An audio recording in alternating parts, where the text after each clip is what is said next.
Now, the learning objectives of this lecture is first of all, we will able to understand the word thrombotic disorder and what are the thrombotic disorders.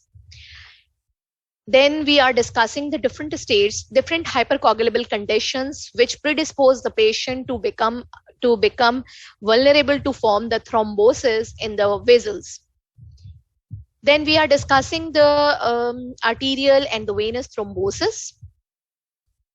Then the workup of these conditions and the workup of different hypercoagulable conditions. And then finally, the treatment options.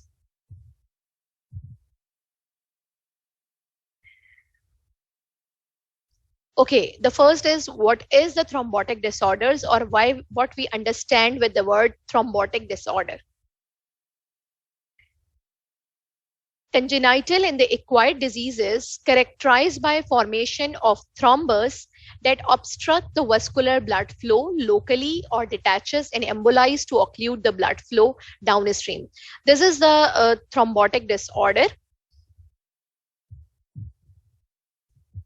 Now, what is the normal hemostasis of the body? The normal hemostasis of the body is the vessel injury. Whenever the injury to the vessel occur, either to the artery or the vein, there is a normal hemostatic mechanism of the body which runs to start, leading to decrease the blood flow. What methods were the vessels acquired? The normal natural mechanisms were started with when the vessels injury were occurring. There is a phenomena of the vasoconstriction, which ultimately lead to the decreased blood loss. Then the platelet activation, and this platelet activation will form the platelet plug. This whole, the vasoconstriction and the platelet plug formation is the primary hemostasis. After the primary homeostasis, this platelet plug is under the control of the different coagulation cascade. Platelet plug is there is a fibrin deposition on the platelet plug, and there is the formation of the formed blood clot. This is the secondary hemostasis. This secondary hemostasis will because to reduce the blood loss. But after this blood loss but after maintaining the blood loss, the fibrinolysis and the clot degradation function is started and ultimately lead to dissolving this clot. If this blood is not dissolved, then ultimately it increases in size and it occlude the vessels that we call the thrombosis. Now, how the thrombus formation? Thrombus formation is mainly related to the triad of the thrombosis is any change in the vessels, hemodynamic changes in the vessel, either in the form of the injury, either in the form of the stasis, or any turbulence to the blood flow ultimately lead to the formation of the thrombus. Then the endothelial injury. Endothelial injury is ultimately leading to the formation of the thrombus and hypercoagulability.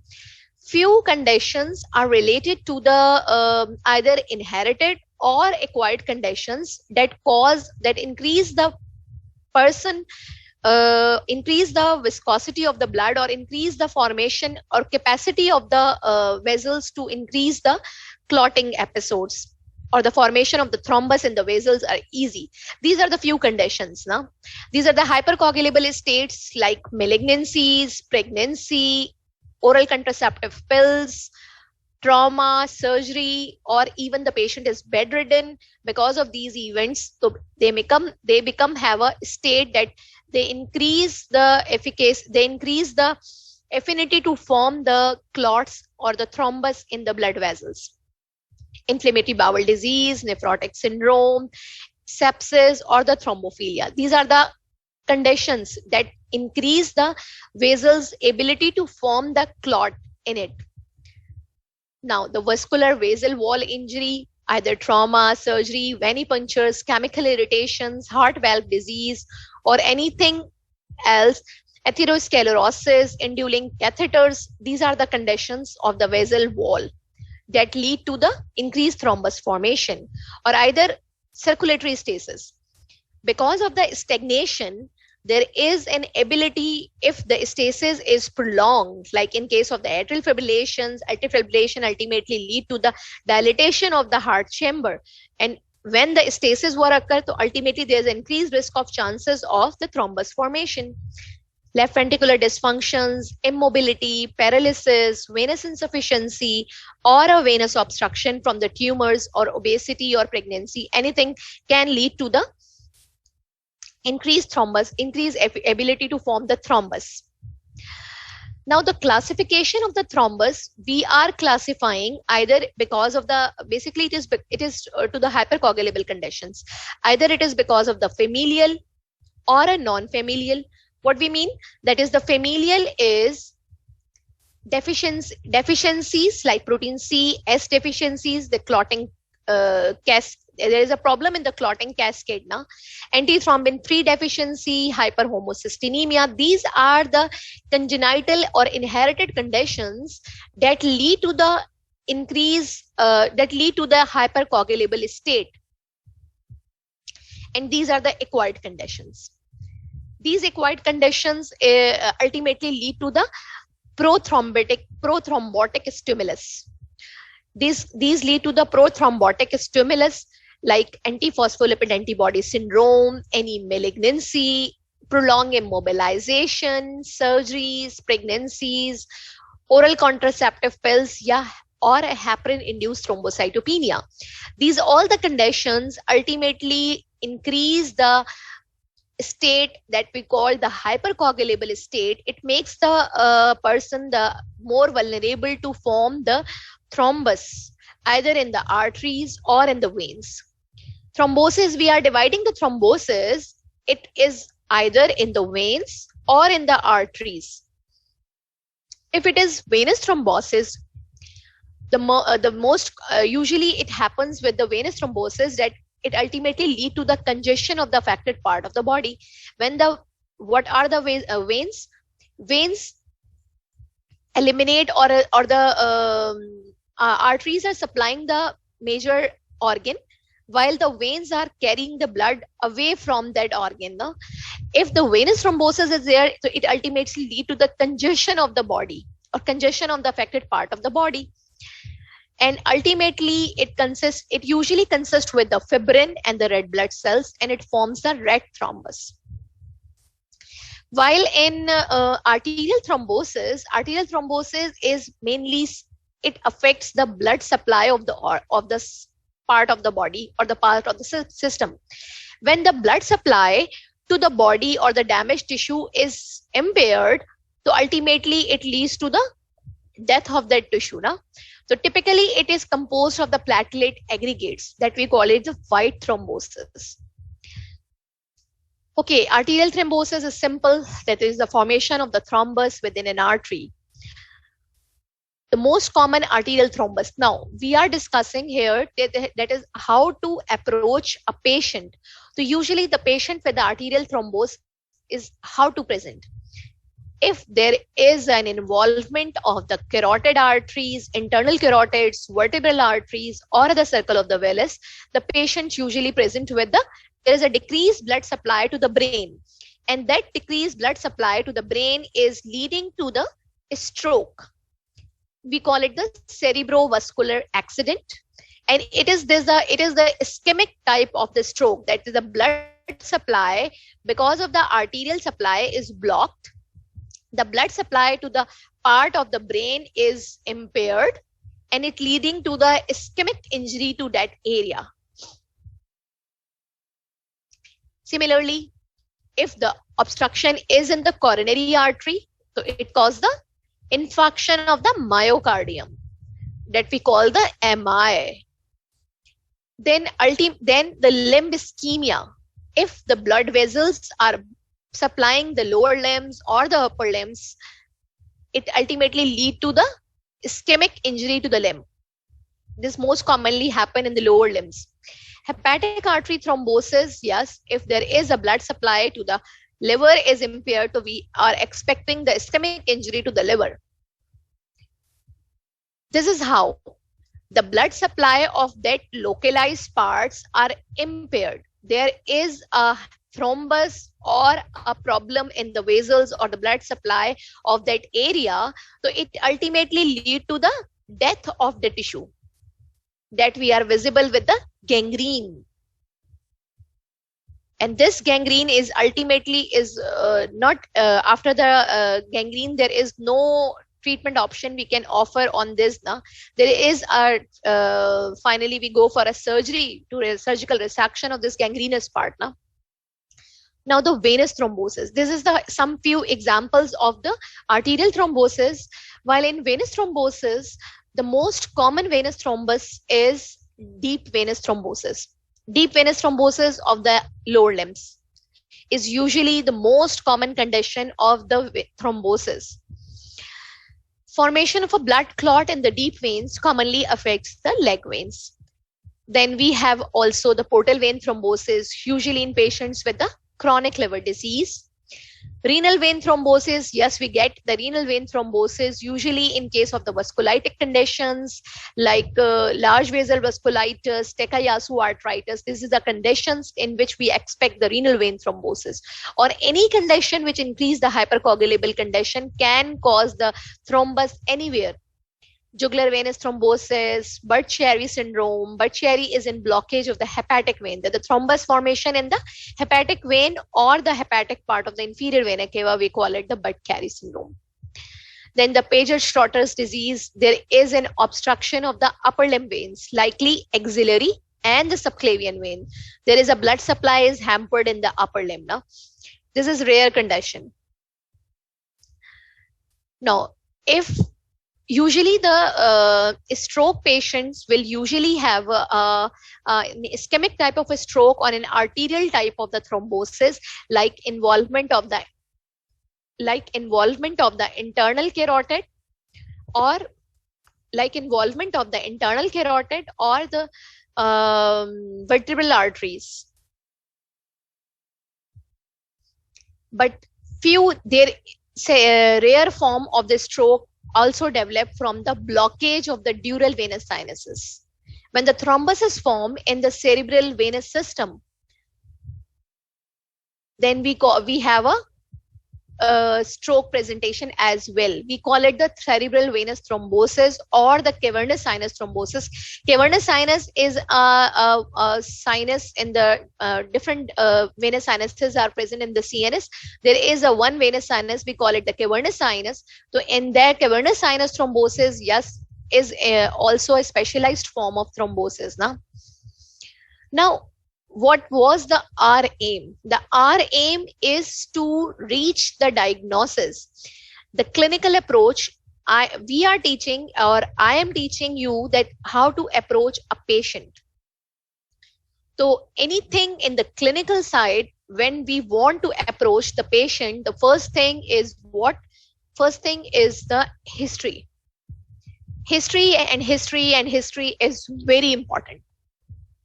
To assessing, to managing, to leading to our differential diagnosis, the history is the mainstay. First, we are going for a history. What is the patient history of taking the first incidents, that what is happening to the patient? Either the patient present to you with the stroke, or the patient present to you with MI, or any limb swelling, or abdominal distension because of the Budd-Chiari. Do you think that there is a formation of thrombus in any of the vasculature? If there is a recurrent history of these events, then you think that the patient might have some hypercoagulable state. So you should also think you should also take the history of the family history of similar thrombotic events, or any exciting physiological parameters like immobility because of pregnancy is also in a state of the hypercoagulable. So you should rule out with your history that what is there any stimulus for this thrombus formation or not. history of immobility, surgery, malignancy, oral contraceptive pills, SSRIs, obesity, history of treatment with warfarin. If you have a history of a history of some type of that event, and patient give you history of the oral anticoagulants like warfarin use, so you think that the patient is might have a hypercoagulable condition.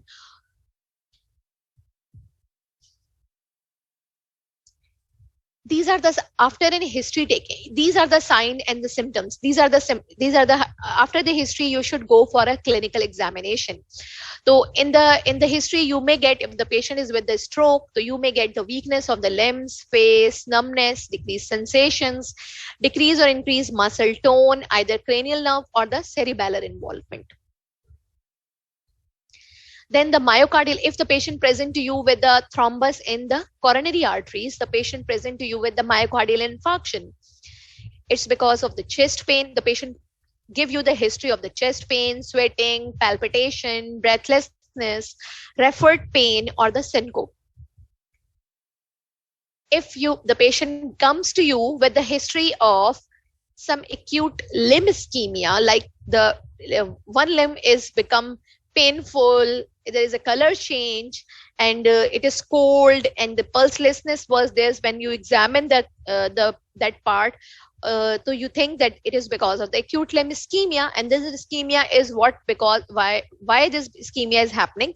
On clinical examination you judge that if there is a blockage in the arterial supply, so that area become cold, the pulse of that area will absent, and there is a color change. Initially it is pale, and then after the extreme loss of blood, you think that it ultimately lead to the dead tissue, ultimately comes to the gangrenous. These are the some arterial thrombosis. Now if the patient present to you with the venous thrombosis, then deep venous thrombosis, like the most common presentation is DVT, that we call the deep venous thrombosis. The patient comes to with the swelling of the limbs, most common in the lower limbs, but you may get on the upper limbs as well. So you take a history of the pain, swelling. On examination you form it as warm, tender, some redness and discoloration you may think. Next thing, if you get the thrombosis in the renal vein, so your patient give the history of hematuria, decreased urine output, edema, or a worsening proteinuria. Yes, these are the presentations. On examination you get the edema or cerebral venous sinus thrombosis. Usually the patient with this venous sinus thrombosis was present with the headache, severe headache, an inability to move, or a weakness of any part of the body. So you think that the patient might have a stroke. And then what is the reason behind that stroke? When you work up for that reason, so you find that there is a thrombus in either in the artery, internal carotid, or either it is an arterial thrombus, or you may get the thrombus in the venous system, like cerebral venous sinus thrombosis. Now, this is all the history and examination. With the history and examination, you were able to form some provisional diagnosis or some differential for the patient, that you think that the patient is having with the history and examination, you conclude that your patient have a thrombus. There is something is in the blockage in the arterial or the venous supply. Then you go for investigations or some lab parameters which will help you to reach the diagnosis. Our whole sole aim is to make a diagnosis and manage the patient. Now, what are the investigations? If you think it is localized now to the presentation of the patient, if your patient comes to with the stroke, and you think that it is arterial thrombus and the patient have a ischemic stroke, so you should go for a CT scan brain, or either the diffusion weighted MRI of brain. If you think that this stroke is because of the venous sinuses, then you offer the MRV, that is the magnetic resonance venography, is important. If you think that it is because your patient present to you with the myocardial infarction, then you go for a cardiac biomarkers like troponins, CKMB, these are the cardiac enzymes. Then ECG will give you the clue that there is a myocardial infarction, either is the ST elevation MI or it is a non-ST elevation MI. Echocardiography will give you the idea that which wall is impaired, myocardial perfusion imagings. These are the conditions. Now, the deep venous thrombosis, if you get in case of the DVT, you think that your patient comes to you with the swelling of the limb, na? And you think that the patient is having a DVT, the first investigation is Doppler ultrasonography. In the Doppler ultrasonography, we are ordering the sonologist that do venous Dopplers. In the Doppler venous, the sonologist will review the venous supply of that system, venous supply of this limb. Either the ultrasonography, or we can go for a contrast venography, CT venography, D-dimers levels. These are all can high in the case of the deep venous thrombosis. If your patients come to you with the acute limb ischemia, that is, there is a change in the color of the limb and there is the pillar,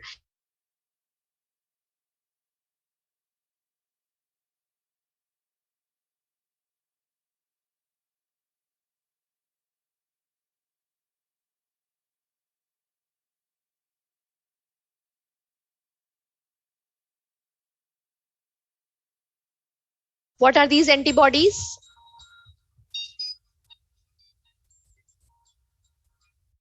What are these antibodies? These are the anticardiolipin antibodies, beta-2 glycoprotein, oral lupus anticoagulants. These three antibodies, like anticardiolipin antibodies, beta-2 glycoprotein, and the lupus anticoagulant, these three antibodies are used to establish the diagnosis of APLA, or the antiphospholipid antibodies. If you think that your patient is on the heparin for the prolonged duration and he developed the HIT, we call it the HIT, that is the heparin-induced thrombocytopenia. So this condition of the heparin-induced thrombocytopenia can also lead to the increased formation of thrombosis. So yes, you may get the increased thrombosis because of this.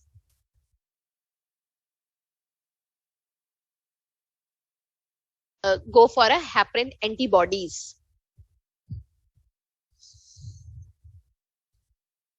Okay. Yes, we are stopped with the we are stopping the workup when we establishing the we identifying the thrombus, and then we are evaluating the cause of the thrombus. Now, how will we manage that thrombus? The treatment options are what? The treatment options are the treatment of thrombosis. It depends on either it is a venous or an arterial. What are the disease severity and what are the complications that comes across after the formation of this thrombus? If we are dealing with the arterial thrombosis, so we are offering the patient some antiplatelet drugs. Antiplatelets drugs which decrease the platelet aggregation and inhibits the thrombus formation. It usually help in the arterial thrombosis, not in the venous thrombosis, like aspirin, COX-1 inhibitors, ADP receptor inhibitors, thienopyridines, like we are using the clopidogrel most commonly. Glycoprotein 2B3A inhibitors. Yes, we are using the tirofiban.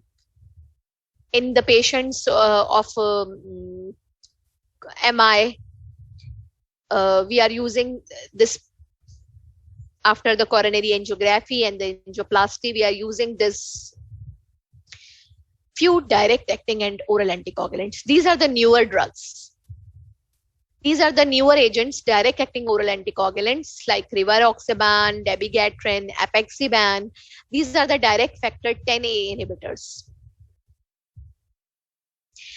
These directly inhibits the factor 10A, and these are the newer agents we are now using this commonly. Now the few parenteral drugs. Heparin. These are all the anticoagulants. Heparin and the derivative substances. It works. This heparin is work with the antithrombin 3. It block the formation. It block the thrombin from the blood clot. We are using the low molecular weight heparin or some synthetic polysaccharide inhibitors. This fondaparinux is not is a direct factor 10A inhibitors. This is not related to the heparin. Na? We are using it also, fondaparinux. This is an parenteral drug. Now, if this thrombus is in the arteries, yes, these anticoagulants like these direct acting oral anticoagulants, these we are using in the venous thrombosis as well, like heparin or a fondaparinux, the synthetic inhibitor of the factor 10A. We are using these anticoagulants in case of the venous thrombosis and the arterial thrombosis both. But this fibrinolytic drugs we are using in the arterial thrombus, used to dissolve the blood clots. Dissolve blood clots by activating plasminogen, which forms a cleaved product called plasmin. Plasmin is a proteolytic enzyme that is capable of breaking the cross-link between fibrin molecules. These thrombolytics will act on the plasmin, and ultimately the plasmin will dissolve the clot. So we are using this fibrinolytic drugs, most commonly the streptokinase. In ours, we are using the streptokinase in the acute MI patient to dissolve the clot. Acute ST elevation MI, we are using this thrombolytics. Or in this TPA, tissue plasminogen activator, we are using this in the stroke patients usually. Ischemic stroke. Okay, this is the case scenario. A young lady of 32 years old presented to ER with left-sided chest pain, which increases on inspiration, and mild shortness of breath on exertion. She takes oral contraceptive pills. Otherwise, she is fit and well. She had an 8-hour journey by aeroplane 2 weeks ago. She has a blood pressures of 100 by 54 mmHg. Pulse is 120 beats per minute and the respiratory rate of 26 breaths per minute. And her pulse oximetry reveals saturation of 87% on the room air. Okay, I'm telling you the normal things, like that this pressure is 100 by 54 is slightly on the lower side, but it is slightly on the, this diastolic pressure is slightly on the lower side, now both systolic and diastolic. Pulse is 120 beats per minute. It is on the higher side. The patient is having a tachycardia. Respiratory rate, normal respiratory rate is around 18. Seems to be 18 to 20 is the normal. It is 26. So it means that her respiratory rate is also increased. While the oxygen saturation on the room air is 87%. It is decreased. Normally, if the person is normal, you may get the 99 or 98% or more than 95% oxygen saturation. But this 87% oxygen saturation is on the lower side. So your young lady or the young patient with chest pain and the shortness of breath, there in this scenario, look at the scenario and try to find out anything which clicking you that it is a this thing will make her hypercoagulable. What these things? Yes, this use of oral contraceptive pills. And this journey of 8 hours These are the hypercoagulable states. They comes to patient to the hypercoagulable, and the patient comes to you sudden in the ER that the pain with a mild shortness of breath and her saturation is dropped. So this is what this is why this is happening to the patient. This is happening somewhat because of the pulmonary embolus. Yes, if the patient usually DVT, that is the deep venous thrombosis, and the pulmonary embolism. Usually the pulmonary embolism happens when a blood clot called or deep venous thrombosis, often in the leg, travels to the lung.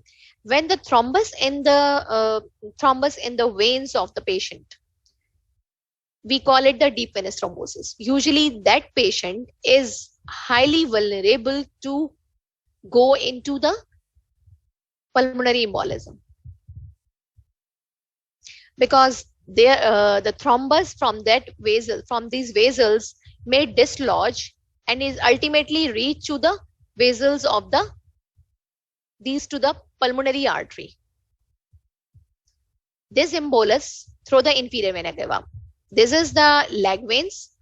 This leg veins is ultimately drained into the inferior vena cava, and then this embolus from the inferior vena cava enter into the right heart, and then from the right heart it enters into the pulmonary arteries, and this is the embolus. We call it the thromboembolic phenomena, and this ultimately lead to the patient to develop this chest pain and the shortness of breath. So this is an example of a presentation of a patient, how the patient will present to you with the thromboembolic phenomena. So this is the DVT and the pulmonary embolism. Now, if clinically with this scenario, we are suspecting that this is the pulmonary embolism,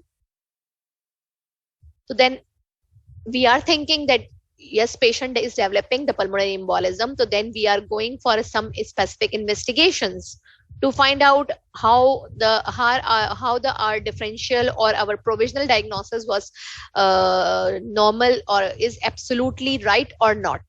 So we are going for a D dimer levels.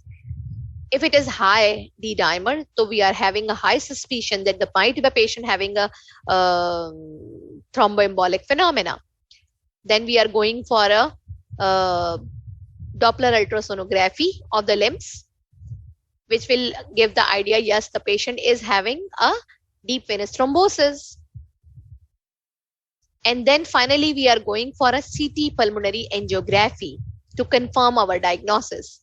If the D dimer is negative and the CT angiography or a venography is negative, ultrasound is normal, so it means that your pulmonary embolism is unlikely in this lady. But if the D dimer is positive, or your CTPA is positive, or your ultrasound is also positive, so it means there is a pulmonary embolism, and you should start treating this pulmonary embolism. How we will start treating? With the antithrombotic therapy, or we are starting with the anticoagulations. If the D dimer is positive and the CT angio is negative, ultrasonography is negative, you have a low suspicion of having a pulmonary embolism, then you follow this patient. Okay, this is another scenario.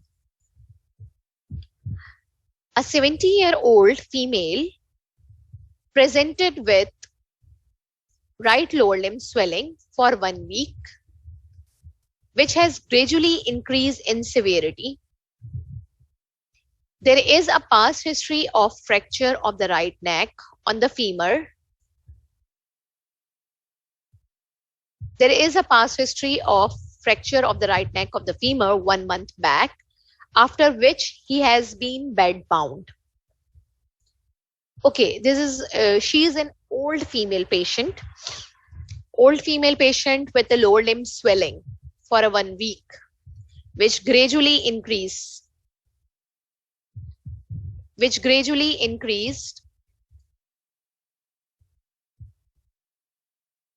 What is this? Yes, this is DVT. There is a past history of fracture of the right neck of the femur 1 month back, and after which he has been bed bound. So what are the hypercoagulable conditions? What are the points in favoring the hypercoagulable states? Yes, the patient is bed bound from last 1 month. This is a clicking point that the old age female, increasing age is also a one thing, and the other is age and the bed bound. Yes, you people will write. Age and the bed bound condition is the thing that is, and the fracture of the femur is also, yes. Fat embolism, yes, good. Yes, these are the features that will increase the chance of the formation of the thrombus. Okay, now how we will confirm it?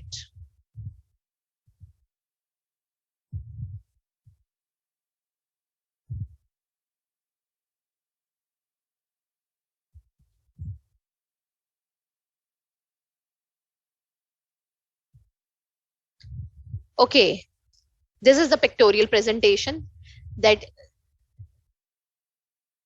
the limb, this and this limb. Look at these two limbs. This limb is more swollen with redness, and the warmth or tenderness is also there when we examine this patient. Okay, the thing is, yes, you go for a history. In history, you may get the pain, swelling to the affected extremity. In the physical examination, yes, you may get the tenderness along the line of the vein, entire leg swelling, calf swelling, or the pitting edema. Now, what are the investigations? Yes, one thing we are expecting, or we are thinking, that the venous ultrasonography. So yes, we are ordering the Doppler ultrasonography for the specifically for the veins, not for the arteries, the veins. And then the D-dimer will give you the clue that yes, there is a derangement. And the PTA-PTT INR is important before starting the anticoagulation. We are thinking that the patient is having a venous thrombosis. So yes, in the treatment, what we do? We do the anticoagulation, compression is stroking, and if anticoagulation is not work, or we have a recurrent venous thrombosis, or if there is any contraindication of using the anticoagulation, so then we are thinking for the inferior vena cava filter. Why the inferior vena cava filter? Inferior vena cava filter is important because there is a chance of embolization of this venous thrombus to the pulmonary artery, and it ultimately lead to the pulmonary embolism, the previous scenario.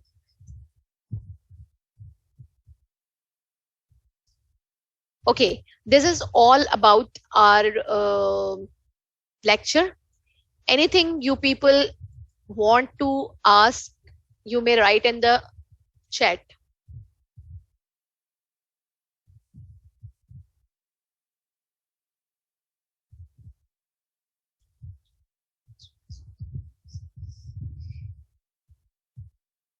Yes, there is a estrogen oral contraceptive pills or the hormonal pills increase the thrombosis. It increase the vulnerability of the vessels to become the more hypercoagulable. Inferior vena cava filter is, yes, IVC filter is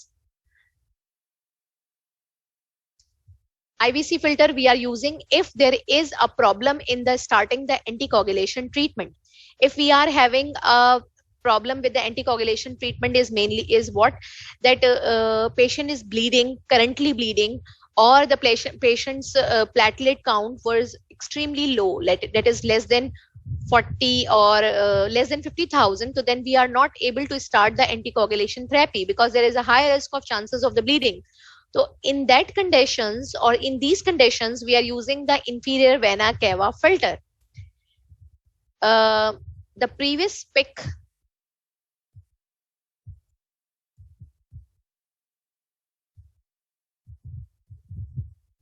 in this spec, we are discussing that this venous thrombus is um, coming to the inferior vena cava, and from this inferior vena cava, it ultimately leads to the heart.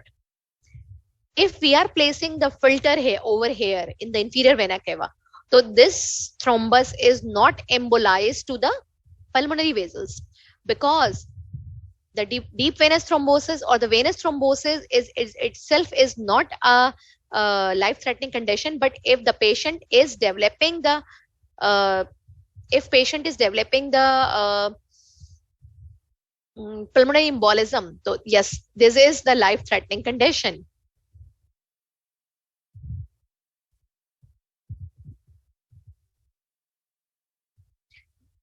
Okay, it's all enough.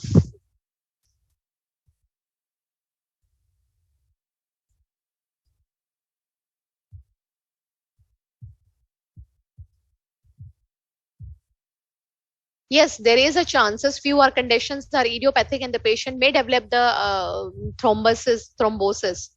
If the thrombosis is occurring in the young age group, so we are always and always look for the hypercoagulable state.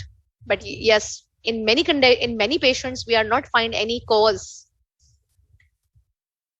Okay, you can read this topic with we are using, or you are using the Davidson medicine book. Yes, you are using this for the reference. Okay, guys. Thank you. Thank you so much.